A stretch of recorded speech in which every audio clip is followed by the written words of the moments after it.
Olá, tudo bem? Estamos começando mais um programa A Arena do Futuro. Hoje um tema maravilhoso da série Apocalipse, a Resposta. Prepare o seu coração, a sua Bíblia, reúna a sua família para juntos conhecermos mais e mais da Palavra de Deus. Antes da gente entrar no tema de hoje, eu quero lembrá-lo que temos um curso bíblico em DVD chamado A Última Esperança. Esse curso bíblico tem 13 lições e foi gravado em 5 países, com um destaque especial para a Terra Santa em Israel, onde ali nós gravamos temas em lugares muito especiais, como a Via Dolorosa, o Jardim do Getsêmani, o Monte do Calvário, a tumba vazia de Jesus, o Deserto da Tentação e ainda no Mar da Galileia. Foi realmente uma grande experiência. Depois gravamos na Turquia, nas 7 igrejas do Apocalipse, na Grécia, na ilha de Patmos, depois fomos a Roma, no Coliseu, no Vaticano, e depois fomos aos Estados Unidos. É um DVD que apresenta a verdade da Palavra de Deus de uma maneira simples para que você possa entender e aceitar no seu coração. Para você fazer o pedido, envie para nós um pedido através do blog. Você entra no blog do Arena e ali você faz o pedido. Se você não tem internet, não tem acesso ao computador, você pode telefonar para cá. Liga para Novo Tempo, faça o seu pedido e nós enviaremos gratuitamente esse curso até você, tá bom? Muito bem, prepare o coração agora, prepare tudo, porque vamos entrar no estudo da Palavra de Deus. O tema de hoje é um tema muito importante, é um tema contundente, difícil, mas um tema maravilhoso. Nós vamos falar sobre um atentado à verdade. Na verdade, eu quero mostrar para você qual é a estratégia do inimigo para destruir a verdade. Hoje vamos falar sobre Apocalipse, capítulo 17. Então, veja só como esse tema vai mexer com você, com a sua família e, claro, mexe para o bem, para despertar para a salvação. Então, vamos ver qual é a estratégia do inimigo. Apocalipse, capítulo 17. Apocalipse 17, versos do 1 até o versículo 6. Depois a gente vai ler também o 7 e alguns mais. Mas do 1 até o 6, eu não vou ler todos de uma vez. Nós vamos ler parte por parte, versículo por versículo, e vamos explicando na própria Bíblia o significado de cada coisa. Vamos lá. Veio um dos 7 anjos que tem as 7 taças e falou comigo dizendo: Vem, mostrar-te-ei o julgamento da grande meretriz que se acha sentada sobre muitas águas. Bom, a Bíblia logo de início já fala de uma meretriz sentada sobre muitas águas. Você sabe que é impossível uma pessoa sentar sobre as águas. Mas a Bíblia usa essa linguagem. Por quê?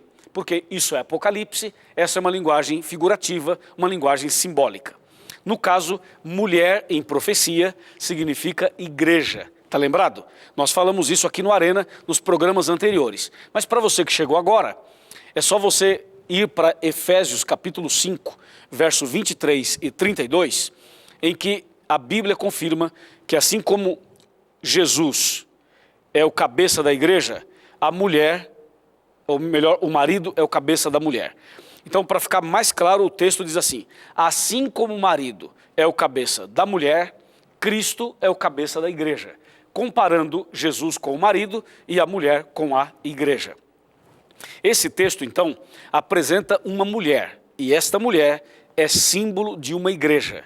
E sentada sobre as águas, de acordo com o verso 15, mesmo capítulo, Apocalipse 17, verso 15, deixa bem claro que águas quer dizer povos, multidões, nações e línguas. Então, nesse caso, a mulher que está sentada sobre as águas representa uma igreja, um movimento religioso que estaria estabelecido no meio da humanidade e nos 4 cantos da terra. Estamos falando de uma igreja, de um movimento religioso mundial. Entendeu? Então, Apocalipse 17 apresenta um movimento religioso, apresenta uma igreja, apresenta uma denominação forte e poderosa. Só que o problema dessa revelação aqui, o problema que traz o capítulo, é que a Bíblia fala de uma prostituta, de uma meretriz. Então, nesse caso, o Apocalipse revela que a estratégia do inimigo para então produzir o atentado à verdade, seria através de uma igreja, seria através de um movimento religioso. E isso chama a nossa atenção, não chama?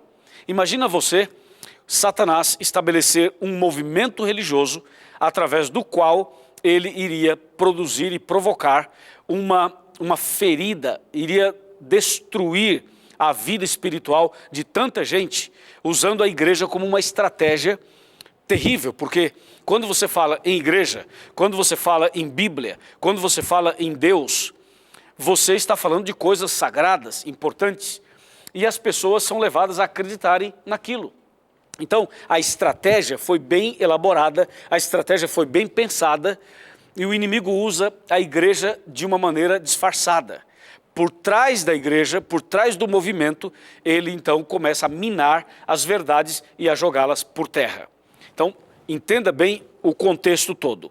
A mulher do 17, essa meretriz do capítulo 17, é símbolo de uma igreja corrupta, de uma igreja que prostituiria a verdade, de uma igreja que lançaria a verdade de Deus por terra. Por isso que a Bíblia chama essa mulher de meretriz. E diz que ela estava sentada sobre muitas águas, porque está tratando de uma igreja que estaria presente no mundo todo, em todos os países do mundo e com muita força, com muito poder. O versículo 2 já revela alguns detalhes mais a respeito desta igreja. Lembre-se que esta igreja é um movimento que estaria sendo usada como instrumento do inimigo para atacar as verdades. Veja só o verso 2. Com quem se prostituíram os reis da terra, e com o vinho da sua devassidão foi que se embebedaram os habitantes da terra. Percebeu? O texto deixa bem claro o seguinte, deixa bem claro que os reis da terra se prostituíram com ela.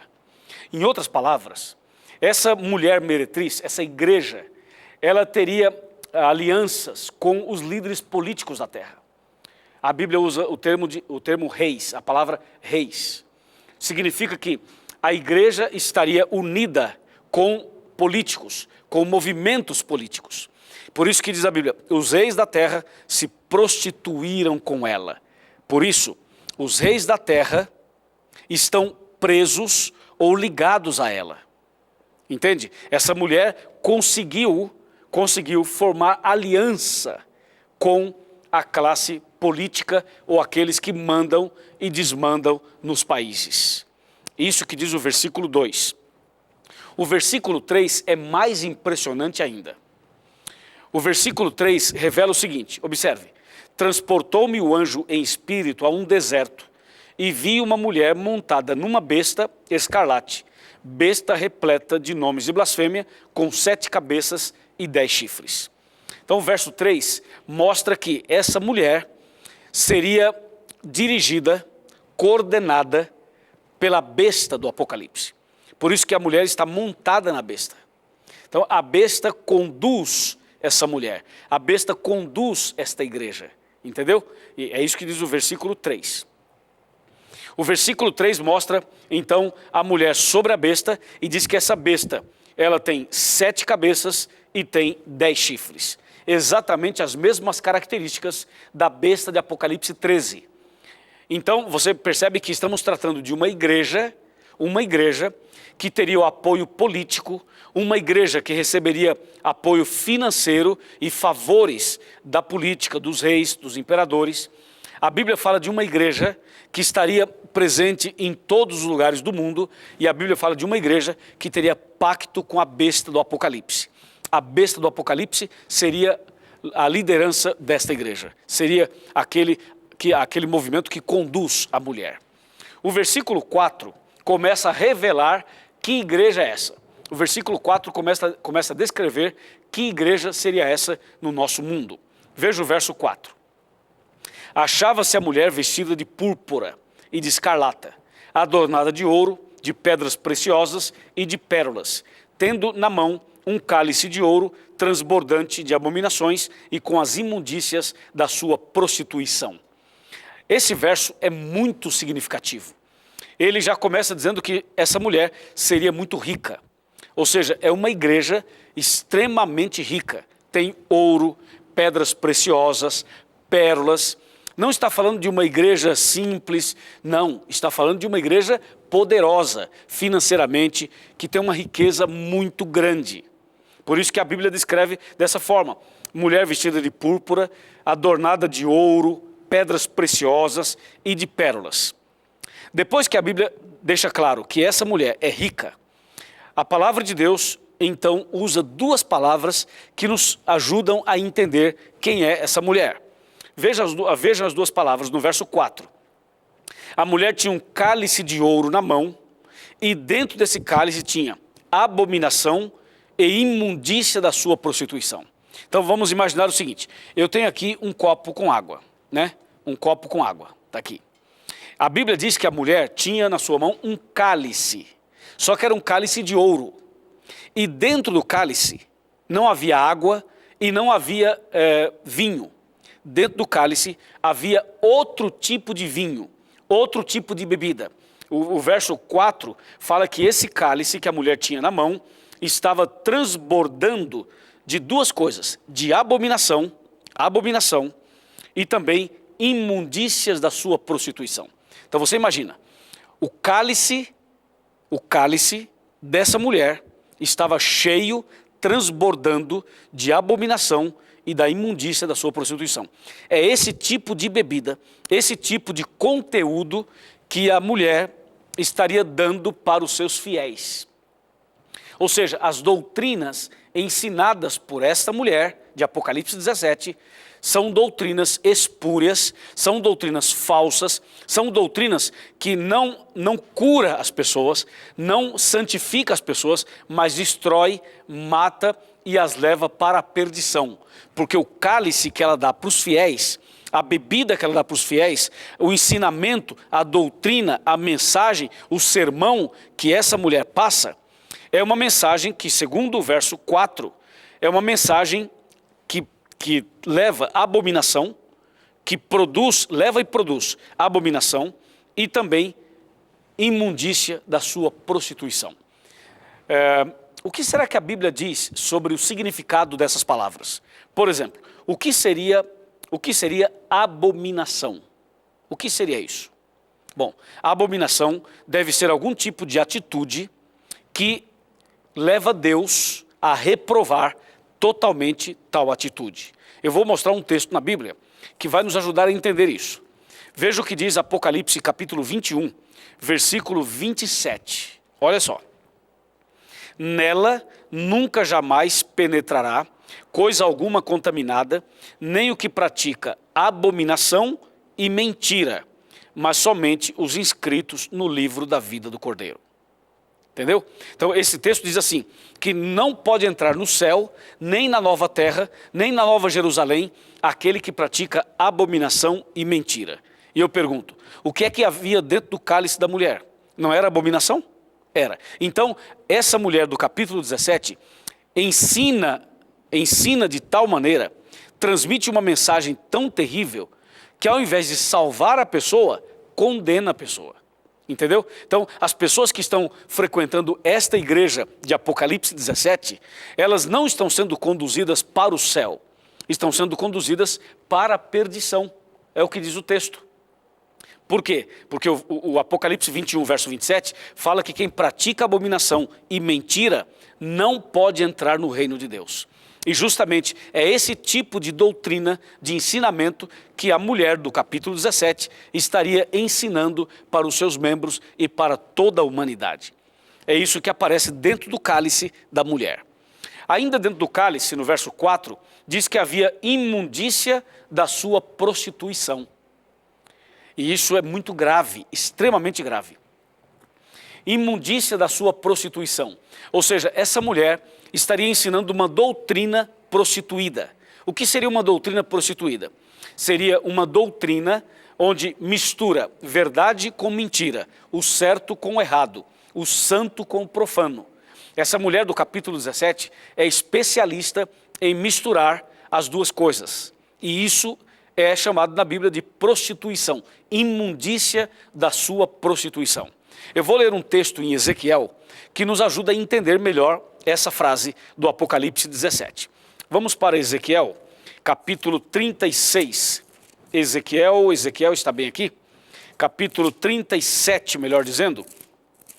Vamos ver aqui se é o 37 ou o 36. Eu vou conferir e nós vamos ler juntos. É capítulo 36 mesmo. Ezequiel 36. E nós vamos ler o verso 25. Atenção, 25.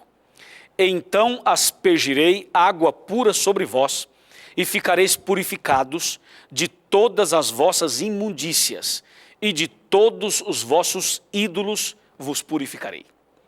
Você percebe que esse verso, ele associa imundícia com idolatria. Por isso que fala, eu purificarei você da imundícia e também dos seus ídolos. Portanto, a idolatria está relacionada à imundícia espiritual. E você lembra que dentro do cálice daquela mulher, dentro do cálice dela, havia exatamente isso. Vamos voltar para Apocalipse 17, verso 4, a última parte que fala assim, tendo na mão um cálice de ouro transbordante de abominações e com as imundícias da sua prostituição.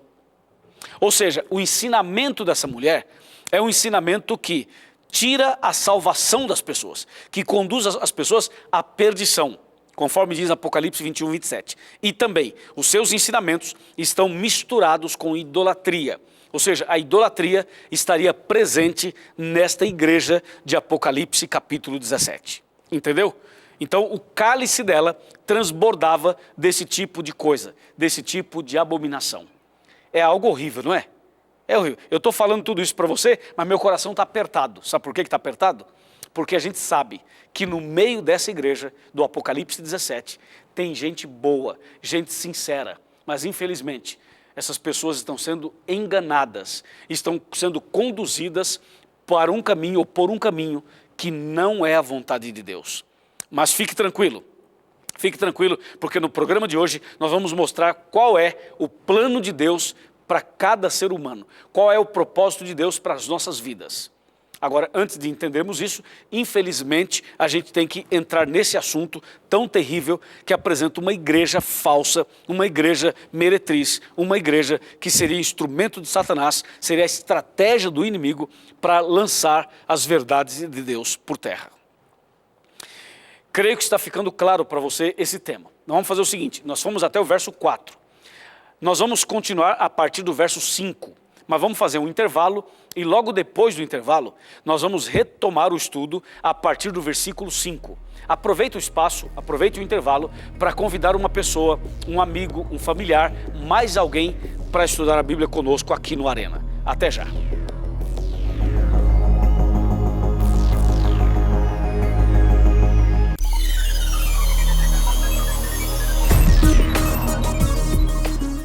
Muito bem, já estamos de volta com o Arena. E hoje estamos tratando de Apocalipse 17, a estratégia do inimigo, dentro da série Apocalipse, a resposta. Você viu no primeiro bloco que a Bíblia trata de uma mulher prostituta, ou seja, ela prostituiria as verdades da Bíblia, os textos bíblicos e as doutrinas da palavra de Deus.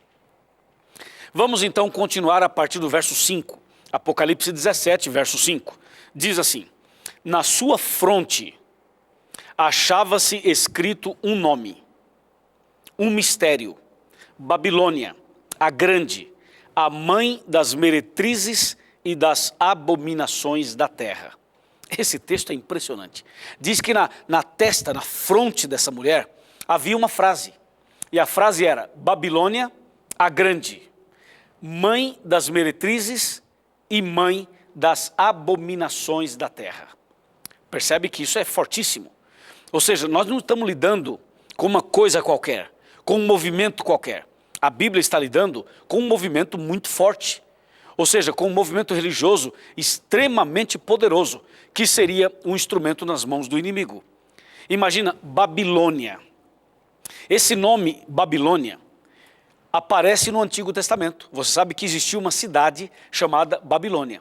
Depois, essa cidade foi crescendo, sua influência, seu domínio, e tornou-se um império, o Império de Babilônia, de Nabucodonosor.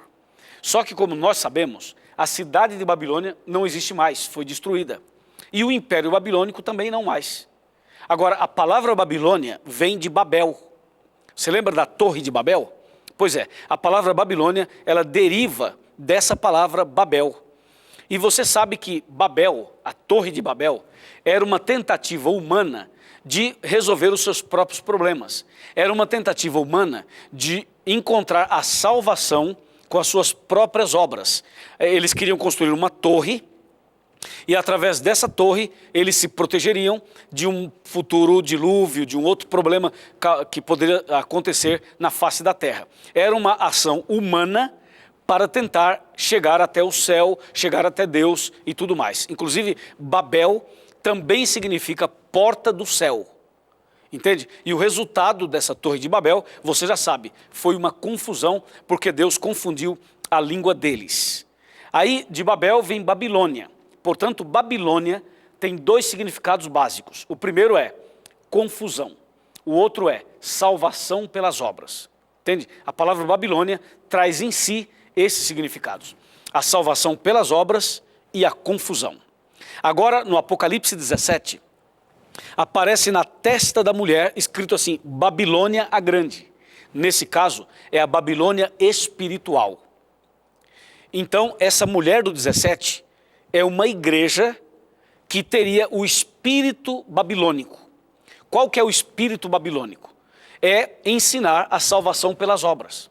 É dizer que as pessoas podem ser salvas fazendo suas penitências, cumprindo os sacramentos, entendeu? Ou seja, através das suas próprias ações, suas próprias obras. Esse é o espírito babilônico, é ensinar salvação pelas obras. E o resultado desse ensinamento é a confusão. Por isso, se trata de uma igreja também confusa, que entra em contradição, que ensina uma coisa aqui, outra ali. Se você juntar os ensinamentos dela, você vai perceber que existem contradições. Entendeu? Por isso, a Bíblia Sagrada chama essa mulher de Babilônia. Na testa dela está escrito assim, Babilônia. Uma igreja que ensina salvação pelas obras e que é confusa também. E os membros dessa igreja também são confusos. Porque percebem que existem coisas verdadeiras, mas tem coisas que não são verdadeiras. E isso produz uma confusão na cabeça das pessoas e uma confusão doutrinária também. Esse é o espírito babilônico. E a Bíblia, além de chamar essa mulher de Grande Babilônia, chama também de Mãe das Meretrizes. Ou seja, a Bíblia agora está dizendo que essa mulher mãe, essa igreja mãe, ela teria filhas. E essas filhas teriam a mesma natureza da mãe. Isto é, a mãe é uma igreja e as filhas também seriam igrejas. A mãe, a igreja mãe, é chamada de prostituta. E as filhas da mãe também seriam prostitutas. Então, quando a Bíblia fala de Grande Babilônia, a Bíblia não está se referindo somente a uma igreja, mas está se referindo a um complexo religioso, a um movimento que envolve várias denominações que, infelizmente, seguem a doutrina prostituída pela mãe. A mãe prostituiu as doutrinas bíblicas e existem muitas outras igrejas que são filhas que seguem as doutrinas prostituídas da mãe. Eu vou dar a você um exemplo logo de cara. A igreja mãe de Apocalipse 17, a Grande Babilônia, a meretriz mãe, essa igreja prostituiu os 10 mandamentos. Você sabe que o 4º mandamento da lei de Deus, e lembre-se que os 10 mandamentos estão em Êxodo capítulo 20. Quando você vai lá para o 4º mandamento da lei de Deus, está escrito assim, ó, lembra-te do dia de sábado para o santificar. 6 dias trabalharás e farás toda a tua obra, mas o 7º dia é o sábado do Senhor teu Deus. Não farás nenhum trabalho, nem tu, nem teu filho, nem tua filha, nem teu servo, nem tua serva, ninguém da tua casa. Porque em 6 dias fez o Senhor os céus e a terra, o mar e tudo que neles há. E ao 7º dia descansou, por isso o Senhor abençoou o dia de sábado e o santificou. Esse é o 4º mandamento. O que essa mulher do capítulo 17 fez? Simplesmente tirou esse mandamento, aboliu esse mandamento e colocou um outro dia de guarda no lugar desse mandamento. Aí você pega lá o catecismo romano e está escrito assim, guardar domingos e dias de festas. Entendeu? Então, isso é uma prostituição espiritual. Prostituiu os mandamentos. Se você vai lá no segundo mandamento, o segundo mandamento fala assim: não farás para ti imagens de esculturas e não te encurvarás diante delas. Você vai lá no catecismo romano e esse mandamento não aparece. Foi tirado. Entendeu? Então, eles prostituíram os 10 mandamentos. Isso quem fez foi a mãe. Ok? A mulher do 17. Só que agora a Bíblia fala que a mãe tem as suas filhas e que as filhas são tão meretrizes quanto a mãe. Em outras palavras, existem outras igrejas que também aceitaram os mandamentos prostituídos pela mãe. Deu para você entender? E por isso que a Bíblia fala assim: estava escrito na testa da mulher, Babilônia a grande, mãe das meretrizes. Entende? Então, existem várias outras igrejas que também aceitaram as doutrinas prostituídas da mãe. Eu dei um exemplo. Nós poderíamos citar outros exemplos. E eu vou citar. No momento oportuno, nós vamos mencionar. Porque o nosso propósito aqui não é ferir você, é proteger você. O nosso propósito aqui não é agredir você, mas é mostrar a verdade para você ser protegido e não cair na armadilha, na arapuca do inimigo. Ok? Porque o grande problema não está com você. O grande problema não está contigo. O grande problema está com a liderança da igreja de Apocalipse 17, tanto da mãe quanto das filhas. Ou seja, os líderes religiosos não ensinam a Bíblia para as pessoas. Eles não têm interesse nisso. Quanto mais ignorante para eles, melhor. Quanto menos a pessoa conhecer da palavra de Deus, melhor. Por quê? Porque eles podem manipular as pessoas. Eles podem administrar de uma maneira desonesta.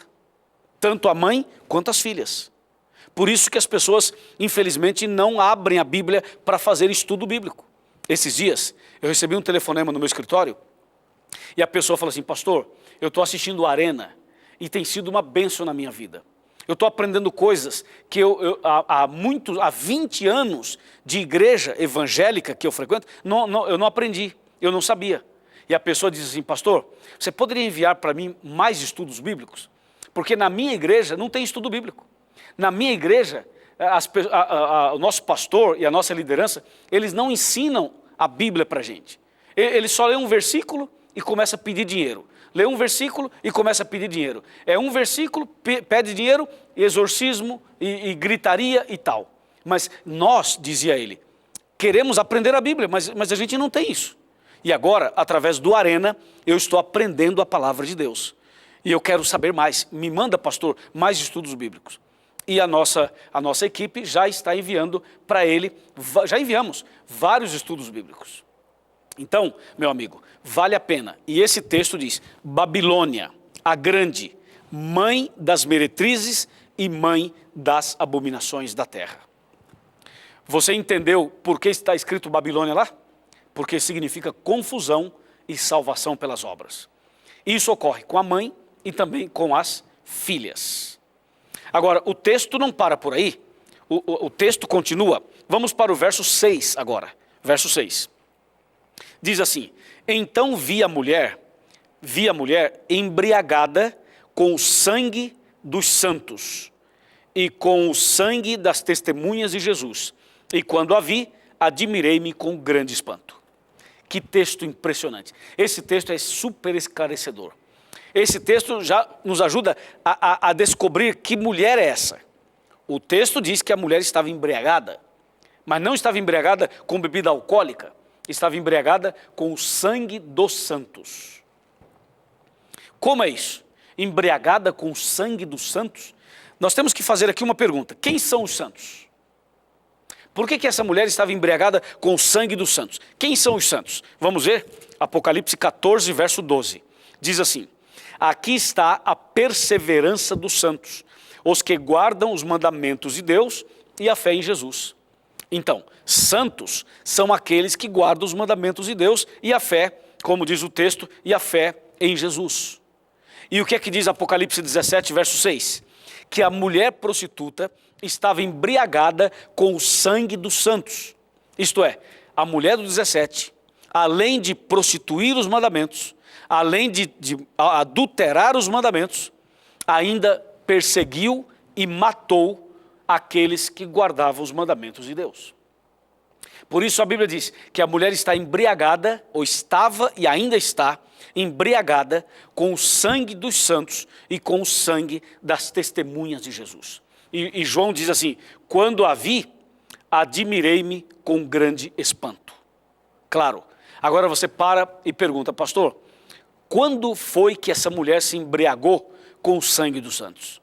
Ora, foi quando essa mulher, essa igreja, perseguiu os cristãos, e você sabe que isso aconteceu na Idade Média. A Idade Média, que é um fato histórico, está registrado na história, a gente estuda sobre isso até na nossa escola, na 5ª série, na 4ª série, na 6ª série, ou seja, nós estudamos esse assunto no dia a dia. Tem livros, tem filmes, entendeu? Tem várias literaturas que tratam desse tema. Portanto, não é um tema só mencionado pela Bíblia. A história registrou, e você sabe que eles perseguiram os cristãos de maneira terrível. Eles queimaram Bíblias, mataram cristãos, jogaram cristãos nas fogueiras, as fogueiras de Roma, e também jogavam os cristãos para os leões famintos. Eles adulteraram os mandamentos de Deus, mudaram as doutrinas de Deus. Por isso que a Bíblia diz: a mulher estava embriagada com o sangue dos santos e com o sangue das testemunhas de Jesus. Portanto, essa mulher aqui, do capítulo 17, a mãe, tornou-se a estratégia do inimigo para justamente atrair pessoas, enganá-las e levá-las à perdição. E nós estamos aqui hoje estudando esse assunto justamente para abrir sua mente, para abrir seus olhos, para que você não venha cair no engodo de Satanás, para que você permaneça firme nos princípios da palavra de Deus. Amém? Esse texto, do verso 6, é um texto que é super esclarecedor, mas eu tenho um outro texto que nos deixa entender de maneira mais clara ainda que mulher é essa e onde ela está localizada, em que lugar do planeta está a mulher do capítulo 17. Eu vou te mostrar esse texto, é realmente algo impressionante, você vai tomar um susto, como a Bíblia fala de maneira tão clara, dá nome, dá endereço, dá CPF, dá o e-mail, dá o Twitter, dá o Facebook, dá tudo dessa mulher. Daqui a pouco, depois do intervalo, eu vou lhe mostrar esse texto.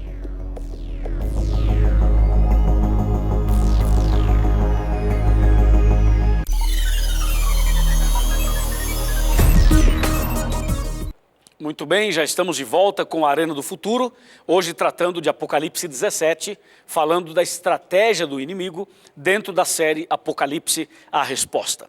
Fique atento porque eu prometi um verso que seria um verso esclarecedor, que daria todas as explicações para a gente entender definitivamente onde está localizada essa mulher, essa igreja, a mãe, a prostituta, a meretriz de Apocalipse, capítulo 17. Vamos então para a Bíblia. Apocalipse 17, verso 3. Atenção, verso 3. Transportou-me o anjo em espírito a um deserto, e vi uma mulher montada numa besta escarlate, besta repleta de nomes e blasfêmia, com 7 cabeças e 10 chifres. Esse texto mostra a direção, mostra o endereço, mostra a localização geográfica. Quer ver? A Bíblia fala que a mulher estava montada, sentada, estabelecida em cima de uma besta, e essa besta tinha 7 cabeças e 10 chifres. Veja agora o texto principal. Apocalipse 17, verso 9. 17, verso 9. Diz assim: aqui está o sentido que tem sabedoria. As 7 cabeças são 7 montes, nos quais a mulher está sentada. São também 7 reis. Ouviu isso? Especialmente a primeira parte do verso deixa bem claro a localização geográfica onde está estabelecida a sede dessa igreja. Eu vou ler outra vez. Apocalipse 17, verso 9. Olha só. Aqui está o sentido que tem sabedoria. As 7 cabeças são 7 montes, nos quais a mulher está sentada. Ouviu isso? Então, a mulher está sentada, ou seja, estabelecida, numa região geográfica onde tem 7 montes. Como diz a Bíblia, as 7 cabeças são 7 montes nos quais a mulher está sentada. E você já sabe, qual é a cidade que é conhecida como a cidade das 7 colinas? A cidade dos 7 montes, qual é? Diz para mim. Você sabe, não sabe? Diz aí qual é. Claro, é exatamente essa. É a cidade de Roma. A cidade de Roma. Essa é a cidade das 7 colinas. Eu estive em Roma recentemente, gravando o DVD A Última Esperança. E eu fui lá no Monte Palatino. Palatino é um dos 7 montes. Tem Palatino, tem Aventino, tem Viminal, são 7 montes. Mas eu fui no Palatino. O Monte Palatino, que é um dos 7, é o local onde havia o palácio de Nero. Nero foi aquele que botou fogo em Roma e depois colocou a culpa nos cristãos e ficou lá no Monte Palatino dando gargalhadas e rindo dos cristãos enquanto Roma pegava fogo. Então, são 7 montes, ok? E a Bíblia então diz, nos quais a mulher está sentada. Entendeu? Então, a igreja de Apocalipse 17 está em Roma, é a igreja romana. E nesse caso, a Bíblia Sagrada diz assim, as 7 cabeças são 7 montes, nos quais a mulher está sentada. Aí está o endereço, aí está a geografia, aí está a localização. Não precisa você buscar mais informações, porque essa já é suficiente. Embora você deve continuar estudando, deve continuar buscando a palavra de Deus. Mas a Bíblia é claríssima com relação a isso. Ou seja, isso para nós já é suficiente. Entendeu? Agora veja, você sabe qual é a igreja, onde ela está estabelecida. E o inimigo tem trabalhado durante vários séculos, tem trabalhado para usar um movimento religioso e para pisar nas verdades de uma maneira inteligente, sutil e astuta. Entendeu? Ou seja, é tão sutil, o negócio é tão bem feito, que quando a gente começa a falar as verdades da Bíblia, a impressão que passa para alguns é que a gente está criticando, é que a gente está sendo deselegante, é que a gente não deveria falar isso que nós estamos falando aqui, entendeu? Ou seja, falar a verdade acaba produzindo até uma oposição. Uma oposição. E não deveria ser assim. Não deveria ser assim. As pessoas deveriam ficar felizes por descobrirem na Bíblia coisas incríveis como estas. Só que a armadilha do inimigo foi tão bem feita, que eu vou ser bem sincero com você. Se eu abrir aqui a caixa de ferramentas e começar a falar tudo que está aqui, é capaz deles mandarem me prender. Sabia disso? Por quê? Porque o inimigo armou um negócio tão bem armado, tão bem feito o negócio, que é uma obra-prima do inimigo. E tocar nesse assunto aqui não é tão fácil. Seria mais fácil falar assim, não, Jesus ama todo mundo e está tudo certo. Não seria mais fácil? Seria mais fácil. Só que eu sou pastor. E pastor precisa conduzir as ovelhas. Precisa ensinar o caminho certo para as ovelhas. Porque quando Jesus voltar, ele vai perguntar para mim e para todos vocês que são pregadores. Ele vai perguntar assim, você ensinou a verdade para o meu rebanho? Ou você ficou com medo? Ou você quis omitir? Amigo, nós não devemos nos omitir. O que está na Bíblia Sagrada, nós podemos e devemos explicar. Claro que com bastante respeito às pessoas, mas tem coisas que você não pode deixar de falar. E aqui estamos falando com a intenção de proteger você.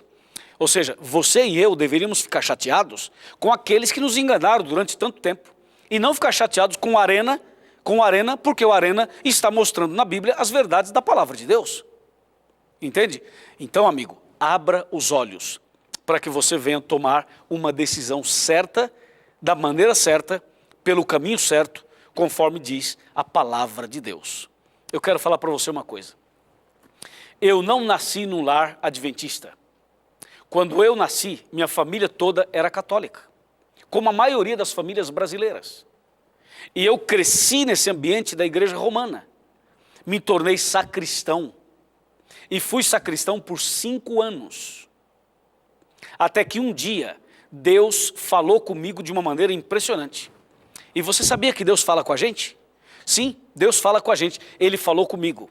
Mas sabe como Deus falou comigo? Assim, ó, eu estava dentro da igreja, 2 horas antes da missa, e eu peguei a Bíblia para ler, e eu não sabia nem o que deveria ler na Bíblia, e abri a Bíblia assim, aleatoriamente, em qualquer parte. E quando abri a Bíblia, caiu em Êxodo capítulo 20.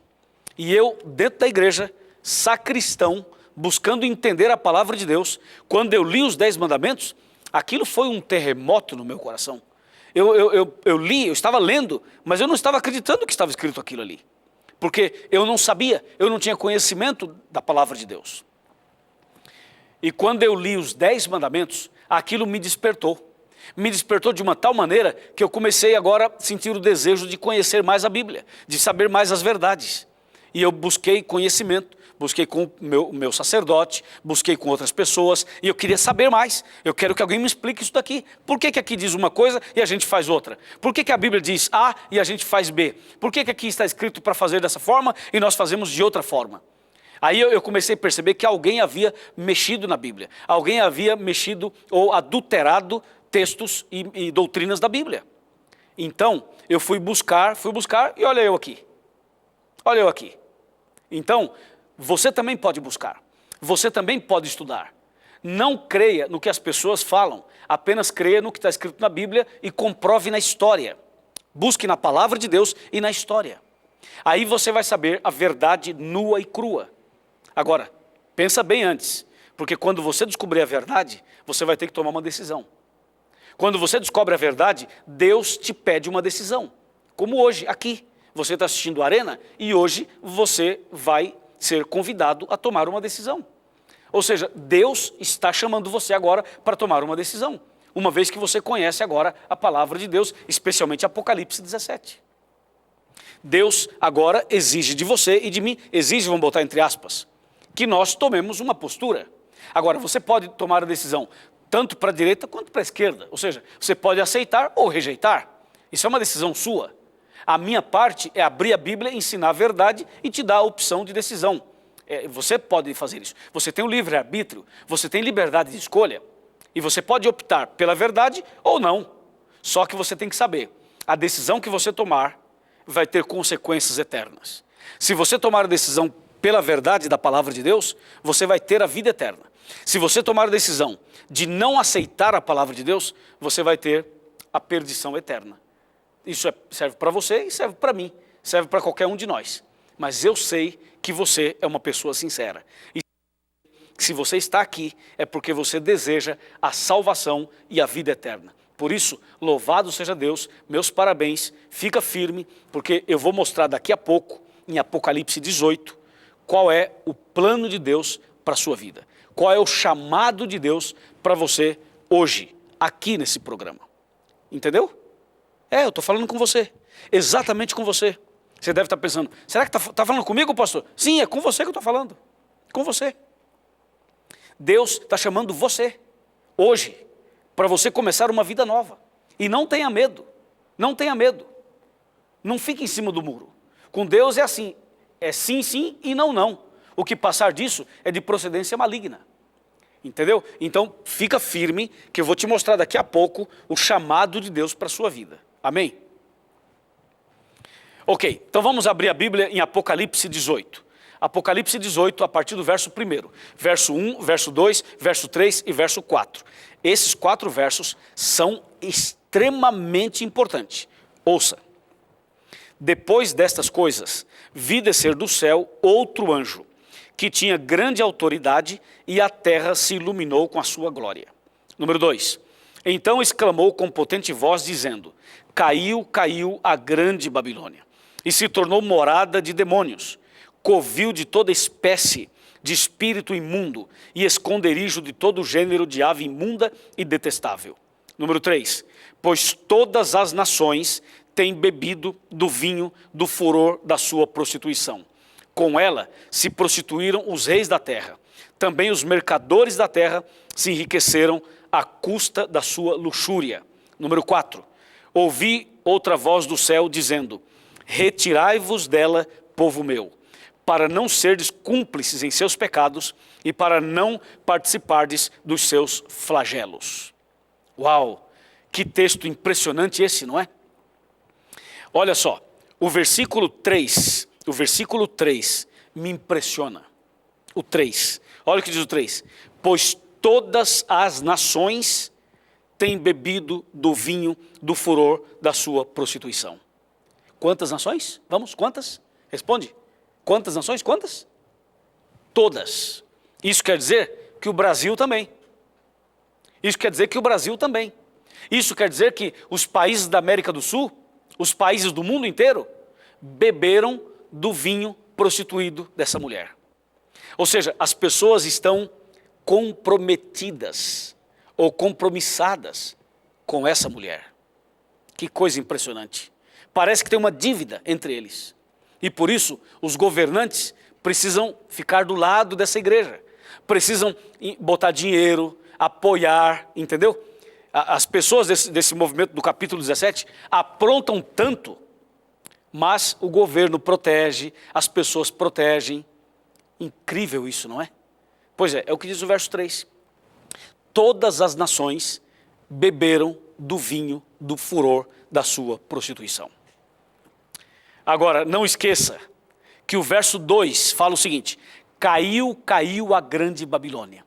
Ou seja, o verso 2 profetiza que um dia, muito em breve, a grande Babilônia vai cair. E sabe quando que ela vai cair? Quando os sinceros, os homens e as mulheres sinceros, saírem de lá. Saírem de lá. E Deus diz: sai dela, povo meu. É sobre isso que eu quero falar com você agora, aquela conversa de coração para coração, ok? Vamos conversar agora, sentado aqui na minha cadeira ou no meu sofá. Vamos tratar desse detalhe do verso 4. Aqui estamos, Apocalipse capítulo 18, versículo 4. Vamos ler outra vez, diz assim: ouvi outra voz do céu dizendo: retirai-vos dela, povo meu, para não serdes cúmplices em seus pecados e para não participardes dos seus flagelos. Amigo, vem cá. Vem cá. Chega mais perto. Pode vir. Vem mais perto. Pega a sua cadeira e põe mais perto da televisão. Puxa o sofá mais perto da televisão. Ok? Pode chegar mais perto. Você está deitado na cama? Levanta dessa cama. Vamos, levanta dessa cama. Guarda o celular, tira o celular da mão. E fecha o computador. Isso. Fecha o computador. Chegou pertinho? Está bem pertinho de mim? Olha o que eu vou te dizer. Você é uma pessoa escolhida por Deus. E quando eu falo escolhida, deixa eu explicar. Deus escolheu todo mundo, não é só você. Eu estou falando para você porque você está aqui agora. Mas Deus escolheu todo ser humano. Ou seja, todo ser humano é amado por Deus. E Jesus morreu para salvar a todos. Mas como eu estou falando com você, então é isso que eu vou te falar. Deus escolheu você para ser um filho dele, um servo fiel, uma pessoa feliz e uma pessoa que se prepara para a vida eterna. Agora, o que é que Deus quer de você? Que você saia do caminho errado e venha para o caminho certo. Por isso ele fala no verso 4, sai dela, povo meu. Povo meu quer dizer meus filhos, entendeu? Minhas ovelhas. Sai dela. Esse dela é da Babilônia, tanto da mãe quanto das filhas. Você precisa sair do erro e precisa vir para a verdade. Deus está chamando você para tomar a decisão que eu tomei. Eu tomei essa decisão e não me arrependi porque tomei a decisão certa, na hora certa. Hoje é o seu momento, agora é a sua hora, hoje é o seu chamado. Então, se você deseja ouvir o chamado de Jesus, sair da grande Babilônia, sair das filhas da Babilônia e fazer parte da igreja verdadeira, se esse é o desejo do seu coração, eu vou orar por você. Se você deseja isso. Eu sei que você deseja, eu sei que essa é a sua decisão porque é a mesma minha. E nós queremos a vida eterna. Então, meu amigo, eu vou fazer uma oração. Depois da oração, procure uma igreja adventista do sétimo dia, vá até lá, procure o pastor ou procure o ancião da igreja e diga assim, ó, o pastor Luiz Gonçalves, do Arena do Futuro, me pediu para vir até aqui. Eu estou aqui e quero conhecer mais a Bíblia e quero me preparar para o batismo e também para a volta de Jesus. Venha e você vai ser a pessoa mais feliz do mundo. Amém? Amém? Vamos, diga amém. Não tenha medo, rapaz. Ei, não tenha medo de tomar uma decisão dessa. Não importa quem você é, não importa por onde tem andado, o que você tem feito, Jesus está chamando você hoje. Aceite o chamado, aceite o convite, abra o coração, deixa o Espírito Santo entrar na sua vida, deixa Jesus fazer uma revolução na sua vida. E eu tenho certeza, você vai ser a pessoa mais feliz do mundo. Vamos orar? Curve a sua cabeça, feche os olhos, vamos orar. Querido Deus, nosso eterno Pai, obrigado porque nós entendemos hoje a Tua santa palavra. E vimos também que o inimigo usaria um movimento religioso para lançar as verdades por terra. Mas nós sabemos que o Senhor tem os seus filhos, as suas ovelhas, o rebanho do Senhor. E o Senhor hoje está chamando essas ovelhas, chamando esses filhos. Querido Pai, esse homem, essa mulher que está orando comigo, já entendeu o chamado, já tomou a decisão e a partir de agora vai procurar a igreja e vai buscar conhecer melhor a Tua santa palavra. Abençoa essa decisão, abençoe essa família, abençoe essa pessoa e prepare essa pessoa para o novo nascimento e também para a volta do Senhor Jesus. É o que nós te pedimos e agradecemos em nome de Jesus. Amém.